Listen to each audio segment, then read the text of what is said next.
அனைவருக்கும் வணக்கம். மோசே என்ற தேவ மனிதனை பற்றி பார்ப்போமா?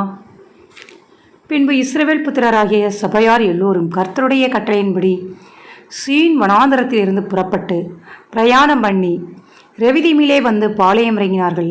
அங்கே ஜனங்களுக்கு குடிக்க தண்ணீர் இல்லாதிருந்தது.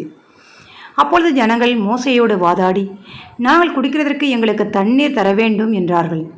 அதற்கு மோசே, என்னோடே ஏன் வாதாடுகிறீர்கள்? கர்த்தரை ஏன் பரீட்சை பார்க்கிறீர்கள் என்றான்.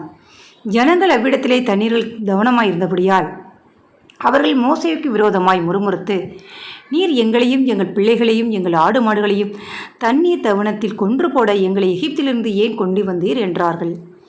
மோசே கர்த்தரை நோக்கி கூப்பிட்டு, இந்த ஜனங்களுக்கு நான் என்ன செய்வேன்? இவர்கள் என்மேல் கல்லெறிய பார்க்கிறார்கள் என்றான். அப்பொழுது கர்த்தர் மோசேயை நோக்கி, நீ இஸ்ரவேல் மூப்பரில் சிலரை உன்னோடு கூட கூட்டிக் கொண்டு நீ நதியை அடித்து உன் கோலை உன் கையில் பிடித்து கொண்டு ஜனங்களுக்கு முன்னே நடந்து போ.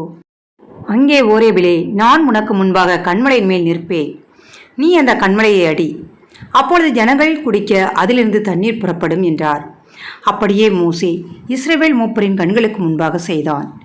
இஸ்ரவேல் புத்திரர் வாதாடிய நிமித்தம் கர்த்தர் எங்கள் நடுவில் இருக்கிறாரா இல்லையா என்பது அவர்கள் கர்த்தரை பரீட்சை பார்த்தது நிமித்தம் அவன் அந்த ஸ்தலத்திற்கு மாசா என்று மேரிபா என்றும் பெயரிட்டான்.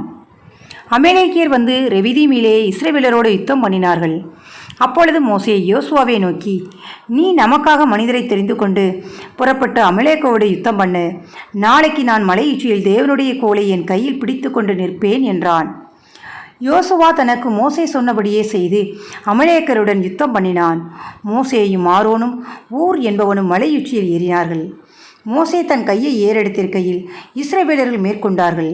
அவன் தன் கையை தாழ விடுகையில் அமலேக்கு மேற்கொண்டார்கள். மோசேயின் கைகள் அசந்து போயிற்று.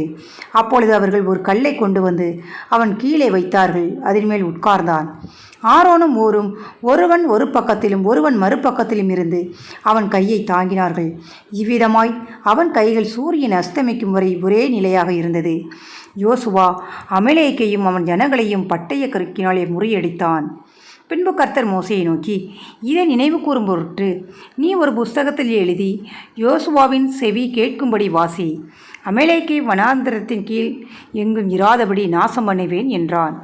மோசே ஒரு பலிபீடத்தை கட்டி அதற்கு யெகோவா நிசி என்று பெயரிட்டு, அமலேக்கின் கை கர்த்தருடைய சிங்காசனத்திற்கு விரோதமாயிருந்தபடியால் தலைமுறை தலைமுறை தோறும் அவனுக்கு விரோதமாய் கர்த்தரின் யுத்தம் நடக்கும் என்றான்.